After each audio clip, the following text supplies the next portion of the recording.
Hello, you're watching Eye on Africa. I'm James Creedon. These are our headlines this evening. Senegal's President Macky Sall has won his re-election bid with 58% of the votes cast. We'll talk to France 24's Nicolas Germain in studio about that result. Demonstrations against Abdelaziz Bouteflika's bid for re-election in Algeria continue, with a dozen journalists being arrested on Thursday in the capital, Algiers. They had been protesting against censorship of the coverage of those protests.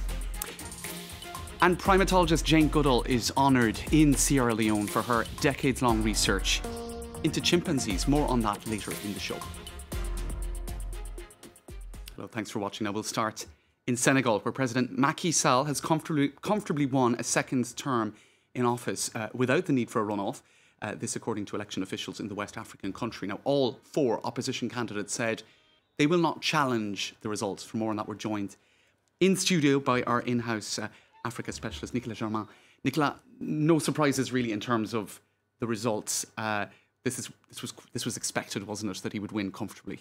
This victory was expected for two reasons. One is that the local media had been publishing the results county by county these last few days, and so most Senegalese already knew that Macky Sall was far ahead and would probably win in the first round. And the second reason this victory was expected is because his two main opposition candidates were not able to take part in this election.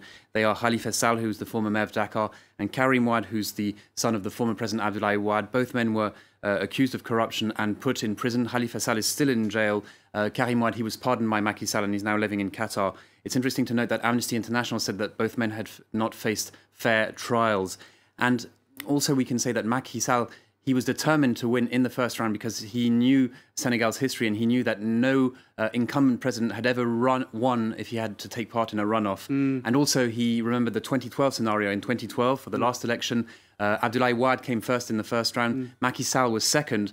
And what happened then is that all the other candidates, a dozen opposition candidates, rallied round Macky Sall for the second round, and that gave him the victory in 2012. And he was afraid that this time there would be a similar scenario where all the other opposition candidates would rally against him. And that's why he was so determined to win in the first round. So they're not contesting the result, but it's sort of a complicated one because they don't believe basically the result, but they're saying, look, we're just going to sit with it or deal with it, I guess. Now, fair to say, I think that Senegal has a tradition of peaceful transitions of power or peaceful I suppose, second terms being voted in or whatnot. And this doesn't seem to be an exception, despite some unhappiness with the way the election took place, right? It's going to be a peaceful transition.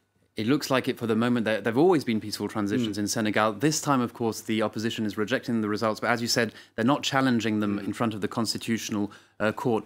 There were a few tensions on Sunday evening after the vote when two opposition candidates, Ousmane Sonko and Idrissa Seck, said that they didn't want their victory to be confiscated and that they believed there was a second round, whereas Macky Sall's camp, the Prime Minister, said that Macky Sall had already won in the first round. So there were a few tensions on Sunday evening. But then if you look at the last 4 days, there were no street protests. And in fact, it wasn't really a surprise because Senegal is really famous for being one of the most democratic states in West Africa, especially some students unhappy apparently, but not very scattered, right? It was no massive protest, right. And especially if you compare it to the situation, for example, in a neighbouring country, Guinea-Conakry, where there is often a lot of political violence. And one last thing I wanted to point out was an interesting figure is voter turnout, and it shows how vibrant a democracy Senegal is. Voter turnout was 66%, up 15 points compared to 2012. And it's very interesting to compare that figure with another election that just took place in West Africa a few days ago, which was Nigeria. Voter turnout there was 35%. Oh. So basically in Senegal, the turnout is nearly twice as high, and it shows really that it is one of the most vibrant democracies in West Africa. A robust democracy, and two thumbs up for that, I guess. Thanks for that, Nicolas Germain.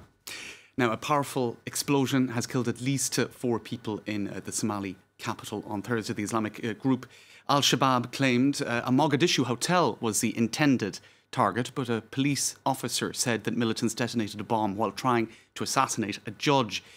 Militants set off a car bomb near the residence of an appeals court chief judge. Abshir Omar was his name, and gunmen who had tried to force their way into his home were fought off afterwards by the security forces. Al-Shabaab, which opposes Somalia's federal government and wants to impose Sharia law, has carried out many deadly attacks in recent times inside Somalia and elsewhere in the region.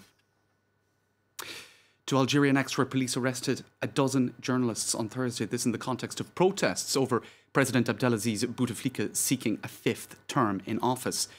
Now, despite signs of his ill health, Abdelaziz Bouteflika announced that he wanted to seek re-election in the last week. Around 100 journalists joined a demonstration in central Algiers to protest against censorship. Amongst those arrested was a journalist for our sister radio network, Radio France Internationale. Now, all of those journalists have since been released according to the police.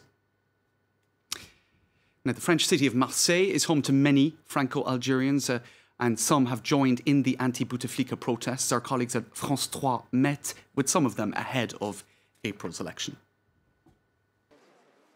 Abdelaziz Bouteflika, 20 years in the presidential palace. French Algerian residents of France's southern city, Marseille, say an extra term would be too much. He's not in a condition to run again. He doesn't have the capacity. He can't talk or think. That man is dying, that's the problem. His candidacy is an insult to the constitution. He likes the good life, but what can he give Algeria? He only takes. He loots Algeria's wealth.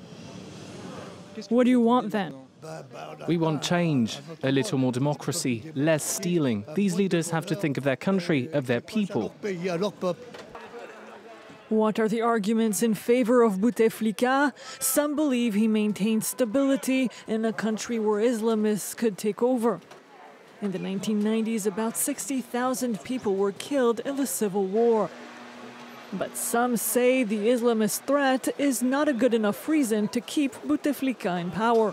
The political situation in Algeria is very bad. This system is rotten. We can't continue like this because we feel they're stealing from us. The people who have protested, students, lawyers, doctors, the whole nation, are about to lead a revolution.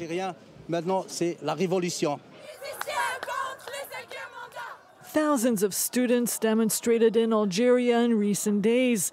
They want a new leader to push the country forward. 1 out of 4 people here is unemployed.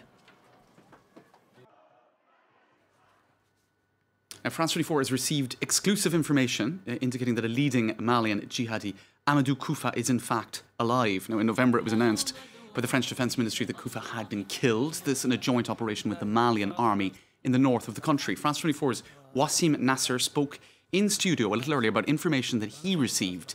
Let's take a look. This video is authentic since they asked him the questions around a particular event, which was when the French France Parly Minister of Defense spoke in front of the parliament and announced his death. And then he goes on speaking about the fact that they captured the spy, as he says, that led to this French-Malian operation in northern Mali. Then he is very satisfied when he talks about the number of the Pearl who joined the jihad, because he's an ethnic Pearl, and he's important because he was the head of this Pearl part of this new group that was created, Jamaat Nusrat Islam al-Muslimin, back in April 2017, which is a union between jihadi Pearls that he represents, Arab Pearls represented by Yahya Abul Humam, which is an Algerian, under the leadership of Iyad Ghali, who's Tuareg himself. So this is the first time ever that they succeed in uniting all these groups under the banner of Al-Qaeda.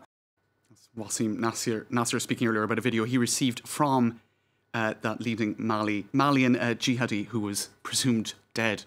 Now to DR Congo and another episode in ongoing attempts to contain the Ebola virus. A treatment centre in the east of the country was attacked on Wednesday, and as a result of that, 4 patients are missing.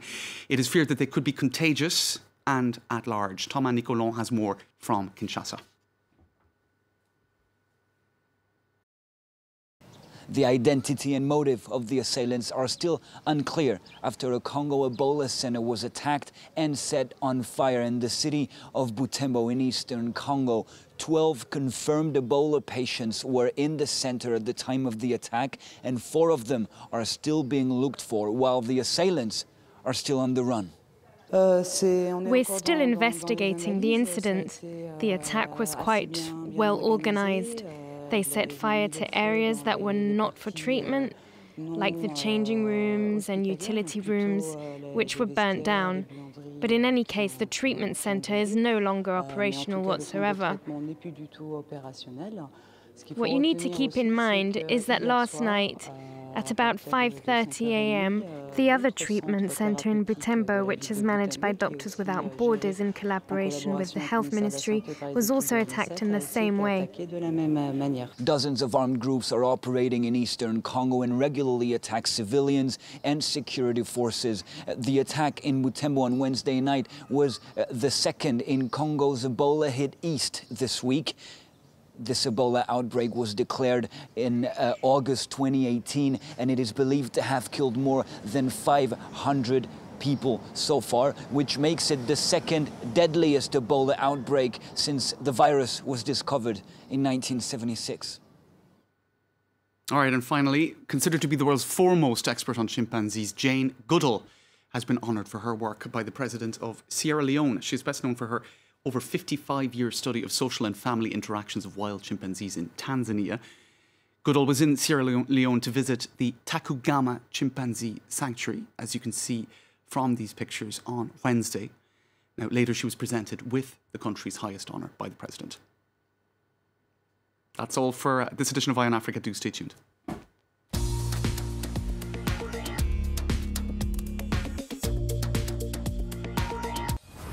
Since 2001, nearly half the elephants of the Zambezi Valley have disappeared, slaughtered for their ivory. The area, once rife with hunters and poachers, was converted into a nature reserve, the first in the world to be guarded exclusively by women. We are proud to protect animals so that the next generation will know how an elephant looks like, not to see an elephant on the picture only. France 24 meets up with the courageous ladies, as they're known, rangers whose intense training program helps them break out of poverty and provide for their families. Reporters on France 24 and France24.com.